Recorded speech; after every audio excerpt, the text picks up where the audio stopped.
Selamat siang. Hari ini kita akan mempelajari tentang vektor dan gerak relatif.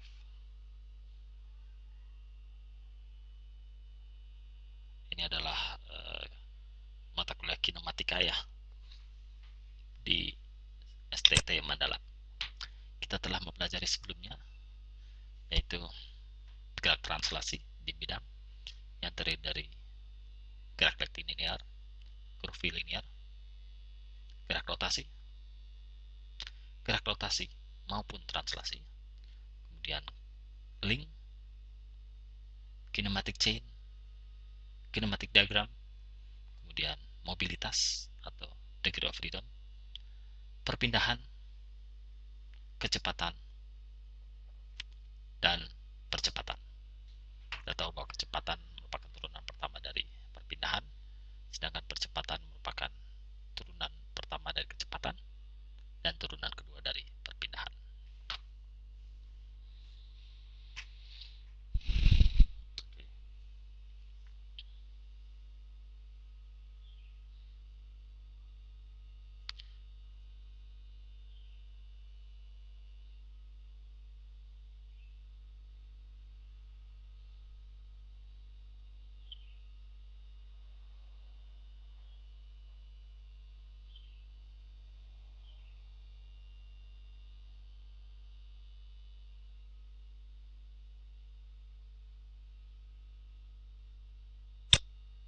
Oke, berikutnya kita akan belajar apa itu skalar dan vektor. Skalar itu adalah suatu besaran yang hanya punya besar, ya, atau magnitude. Contoh dari besaran skalar yaitu jarak, luas, volume, dan waktu. Ya, jadi jarak kita nggak peduli ya, di arahnya kemana. Kemudian luas juga kita nggak akan peduli. Kemudian kita akan belajar vektor. Vektor itu adalah suatu besaran yang mempunyai besar. Selain mempunyai besar, dia akan mempunyai arah. Contohnya, perpindahan. Perpindahan itu, dia misalnya suatu perpindahan dari titik A ke titik B. Maka itu ada arahnya juga selain jaraknya. Misalnya 2 km, tapi arahnya ada. Arahnya mau ke depan, belakang, atas, bawah, kiri, kanan, dan sebagainya. Demikian juga dengan kecepatan, kemudian percepatan, dan gaya. Oke, berikutnya kita akan pelajari vektor. Vektor itu biasanya dilambangkan dengan sebuah garis ya, panah, berupa anak panah. Ya, contohnya kita mempunyai suatu vektor A itu. Maka besar dari vektor A itu adalah panjang ya dari garis vektornya tersebut. Oke. Kemudian arah misalnya garis referensinya adalah garis horizontal, maka dari sumbu X ya biasanya diukur berlawanan dari dengan jarum jam. Ya, itu adalah garis horizontal. Kemudian berlawanan dengan jarum jam, misalnya sudutnya 45 derajat seperti itu. Kemudian ini ya sudutnya itu ya 45 derajat ya. Kemudian kepala panah itu namanya terminus. Ya, kepala vektornya A itu adalah terminus. Kemudian ujung lainnya adalah asal namanya atau origin atau ekor.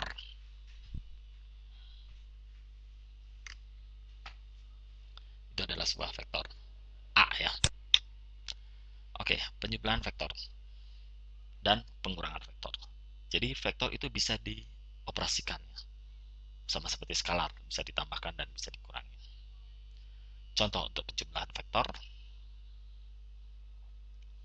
maka kita lihat contohnya ya. Contoh penjumlahan vektor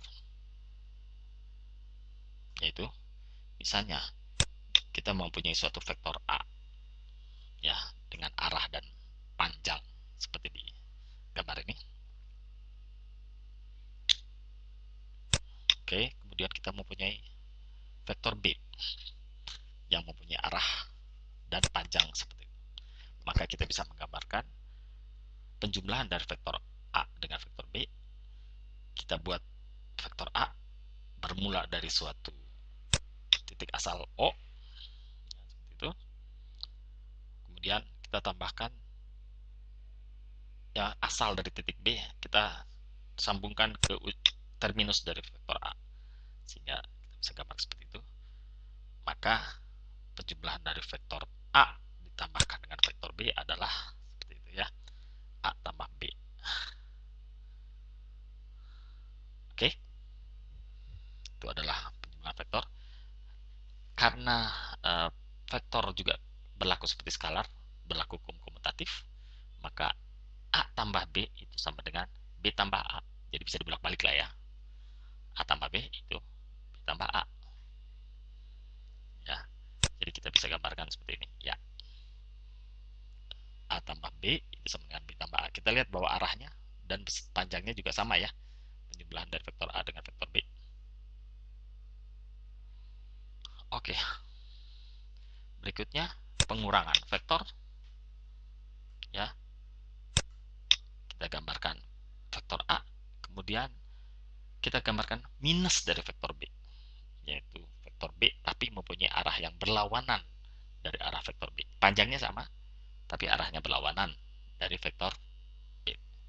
Maka kita tambahkan dengan minus B. Jadi A kita tambahkan dengan minus B. Ya, vektor minus B itu asalnya itu di titik asalnya ditambahkan ke ujung vektor A, sehingga ini adalah A dikurangi B. Demikian untuk pengurangan vektor ya. Oke, contoh hasil penjumlahan dua atau lebih vektor itu namanya adalah resultan. Ya, misalnya kita mempunyai suatu vektor, 3 buah vektor, yaitu A, B, dan C dengan panjang dan arah seperti digambar ya. Ya, jadi seperti digambar ini kita punya vektor A, vektor B, dan vektor C. Maka resultan dari vektor A, B, dan C kita bisa gambarkan. A dulu, dimulai dari originnya, tambahkan dengan B di ujungnya, kemudian kita tambahkan dengan C lagi di ujungnya. Kita lihat, kemudian kita akan hubungkan garis dari ujung dari vektor C, ya, terminus dari vektor C ke titik asal, maka itu adalah resultan. Jadi resultan dari A, B, dan C adalah garis putus-putus ini ya, dengan panah.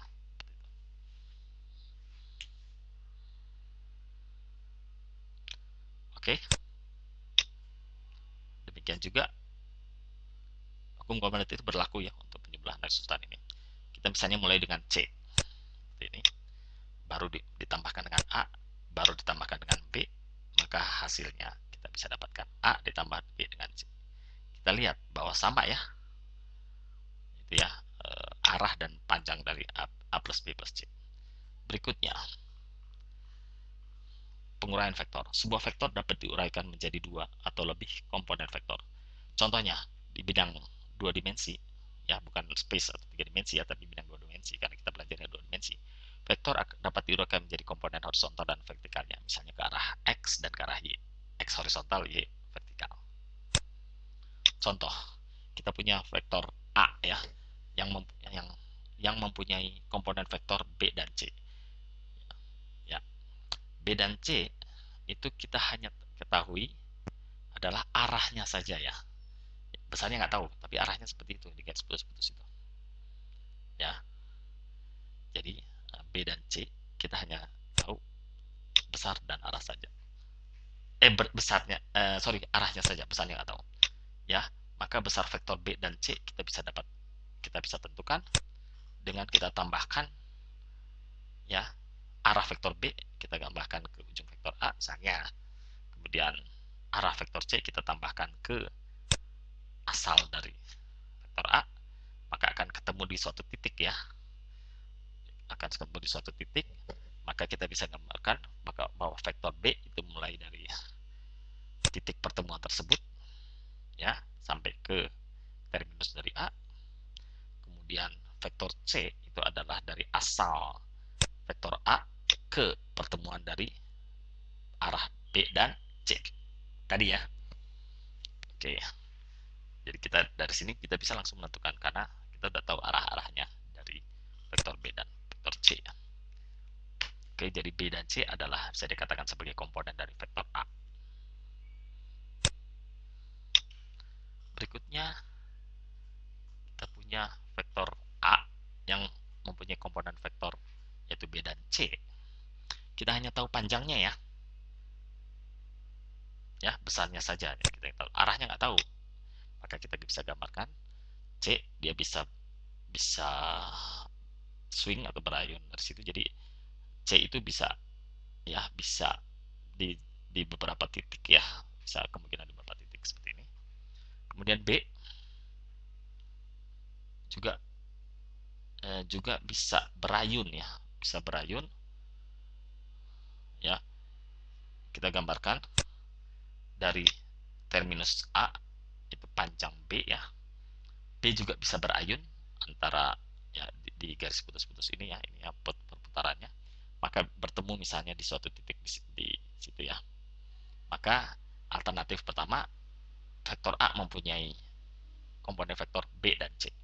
Tapi bisa juga kita gambarkan vektor C itu kita gambarkan di terminus dari vektor A, dan vektor B berasal dari asal dari vektor A.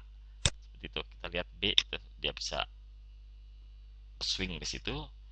B dan C ini kan karena ini jadi bisa bertemu juga di titik yang lain. Maka alternatifnya adalah itu ya. Berikutnya adalah kalau kita mempunyai suatu vektor A dan kita tahu bahwa vektor A mempunyai komponen vektor B dan vektor C. B diketahui besar dan arah vektornya, tapi C kita nggak tahu besar dan arah vektornya.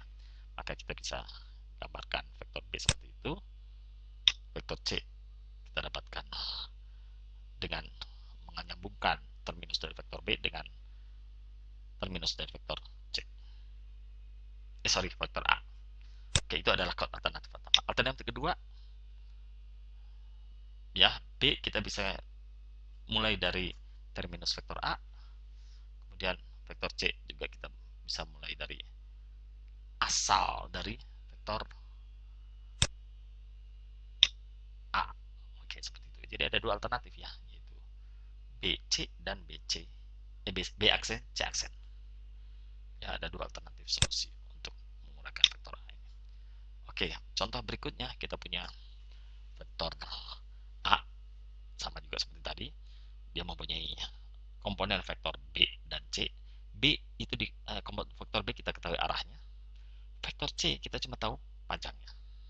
Ya, jadi vektor B kita nggak tahu besarnya atau panjangnya.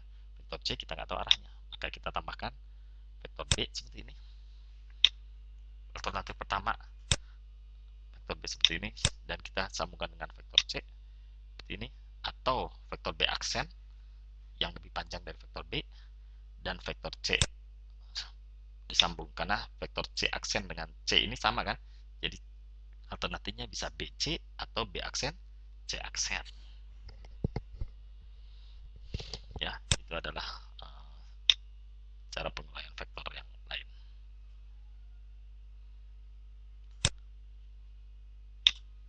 Oke, sebagai ilustrasi kita mempunyai suatu vektor A dengan panjang 20 ya. Misalnya kita pakai skala 1 cm itu adalah 10 satuan. Jadi kalau 20 berarti 20 cm ya, kita gambarkan 20 cm. Kemudian kita punya vektor B dengan panjangnya 10 ya, satuan atau berarti 10 cm ya. Kalau tadi 20 cm ini 10 cm. Tapi mempunyai sudut 270 derajat terhadap horizontal ya. X horizontal, maka kita gambarkan A seperti itu. Di ujungnya kita tambahkan B, maka H merupakan A dijumlahkan dengan B. Kita hubungkan saja asal A ke ujung B. Oke, sekarang adalah gerak relatif. Sebuah benda bergerak relatif terhadap benda lain hanya jika terdapat perbedaan pada gerak absolutnya. Contoh, suatu benda A mempunyai kecepatan 60 km per jam ke arah kiri ya. Kemudian vektor B ya, vektor B mempunyai kecepatan 40 km sama ke area kiri. Jadi mereka kejar-kejaran lah sebenarnya A dengan B.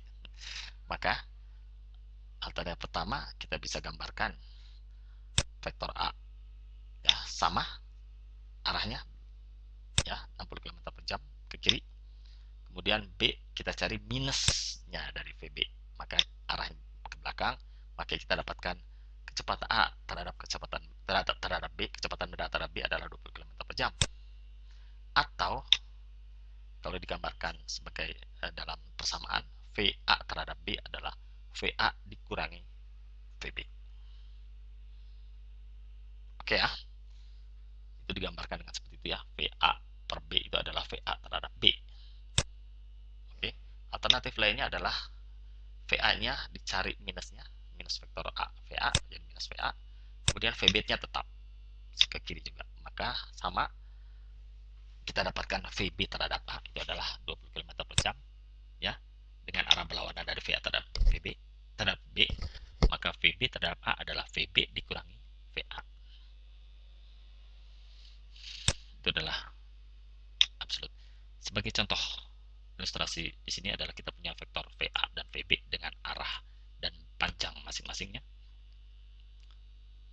Maka kita bisa gambarkan VA misalnya, kemudian kita gambarkan minus VB seperti itu. Lalu kita sambung ya, asal dari vektor A ke terminus dari vektor B itu adalah VA terhadap B, jadi itu kecepatan titik A terhadap titik B ya, atau dalam simbol seperti itu, VA minus VB atau VA tambah minus VB, atau VB terhadap A jadi minus VA dengan VB disambung menjadi VB terhadap A, atau dalam persamaan adalah VB terhadap A itu adalah VB minus VA, atau VB terhadap A adalah VB minus plus minus VA. Dalam persamaan vektor, suku-suku dalam persamaan dapat dipindah-pindahkan. Misalnya VA terhadap B adalah VA minus VB, VA-nya bisa pindahin ke kiri menjadi minus, VA terhadap B bisa dipindahkan ke sebelah kanan dari sama dengan sebagai minus VAB, VB-nya tetap minus VB, atau VB tetap atau VB dipindahin ke kiri dan VA tetap, VA terhadap B dipindahin ke kanan, jadi VB sama dengan VA minus VB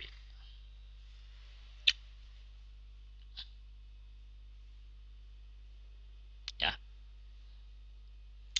Jadi ya bisa dipindah-pindah sama seperti persamaan matematika yang lainnya ya. Atau misalnya kita punya V minus VB terhadap A itu adalah VA minus VB, VA-nya pindahin ke kiri menjadi minus VA sama dengan VBA-nya pindahin ke kanan jadi positif ya, dari negatif menjadi positif, VB-nya tetap, atau VB-nya pindahin ke kiri ya, VA-nya tetap, VB terhadap A-nya karena minus pindahin ke kanan menjadi plus, menjadi VA plus VB terhadap A.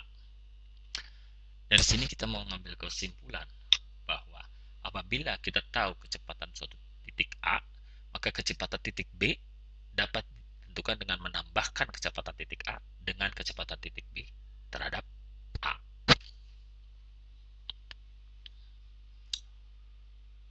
Ya.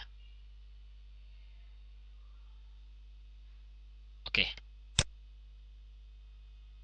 Berikutnya ada beberapa mekanisme yang penting ya dalam pelajaran kinematika ini, karena mekanisme itu banyak terdapat di mekanisme ya, mekanisme mekanik ya, mekanisme mekanik, yaitu uh, 4 batang namanya. Kita lihat bahwa mekanisme 4 batang atau 4 penghubung ini dia mempunyai 4 buah penghubung ya, 4 buah penghubung, yaitu penghubung 1 itu adalah di frame-nya ya, kemudian penghubung 2 adalah engkol ya, penghubung 1 adalah frame, penghubung 2 adalah engkol, itu disebut adalah penggerak atau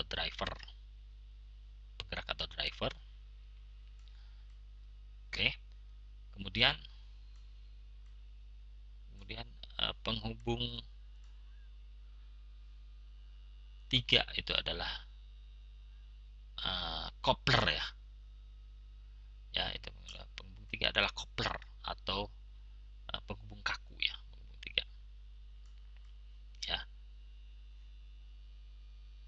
Oke. Sedangkan penghubung 4 itu adalah follower. Karena apa? Karena engkol 2 itu berputar, engkol 4 tinggal ngikutin aja dia. Ya, ini berdua, ini engkol 4 berikut, makanya ada namanya sebagai yang digerakkan atau follower. Oke, garis P2 P4 itu namanya line of transmission. Dalam hal ini kaku ya. Oke, kemudian contoh lainnya adalah sama juga, mekanismenya sebenarnya 4 penghubung juga, tapi ini penghubungnya fleksibel ya. Itu terjadi misalnya pada suatu mekanisme pemindahan gerak ya, pada rantai atau sabuk ya. Maka kita lihat bahwa sabuk itu sebagai penghubung 3 itu dia fleksibel ya dalam hal ini. Oke, kemudian mekanisme pemindahan yang lain adalah mekanisme kontak langsung. Ya, misalnya kita mempunyai suatu penghubung 2 dan penghubung 4 seperti itu. Biasanya penghubung 2 itu adalah cam ya. Cam itu yang menggerakkan. Kemudian penghubung 4 itu adalah followernya ya. Ya, jadi misalnya pegas itu sebagai follower.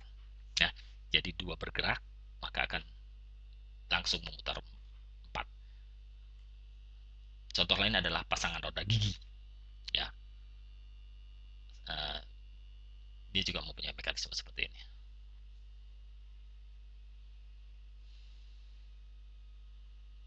Ya. Oke, berikutnya mekanisme kontak langsung. Kalau kita lihat yang tadi ya, penghubung 2 itu mempunyai kecepatannya adalah E ya, garis E itu ya. Kemudian penghubung 4 mempunyai kecepatannya adalah garis F ya. Kalau penghubung 2 adalah mempunyai kecepatan garis E. Oke, kemudian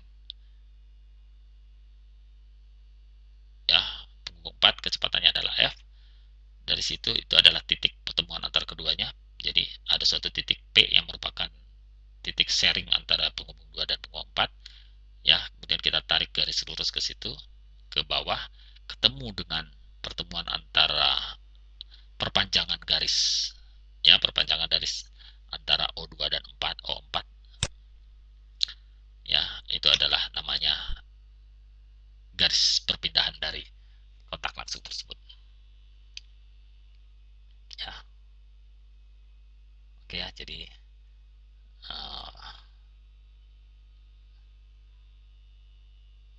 oke, itu adalah untuk line on transmission untuk kontak langsung ya.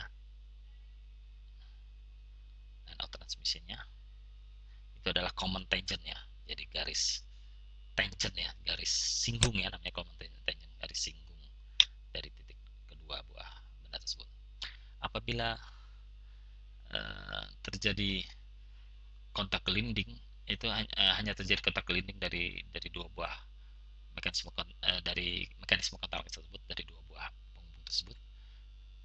Jika terjadi jika P2 sama dengan P4 atau kecepatan E sama dengan kecepatan F seperti ini. Ini namanya kontak gelinding untuk kontak langsung tadi ya. Oke ya. Namanya kontak gelinding. Kemudian contoh lainnya adalah roda gigi ya. Terdapat kontak sliding juga atau kontak gelinding ya. Ya, pada mekanisme roda gigi ya. Itu terjadi karena vektor E sebagai vektor kecepatan dari benda 2 itu tidak sama dengan vektor F yang merupakan vektor kecepatan dari benda 4 ya. Jadi terjadi kotak sliding karena P2 tidak sama. Kalau tadi kan P2 sama dengan P4 ya, sama persis. Ini enggak sama. Oke,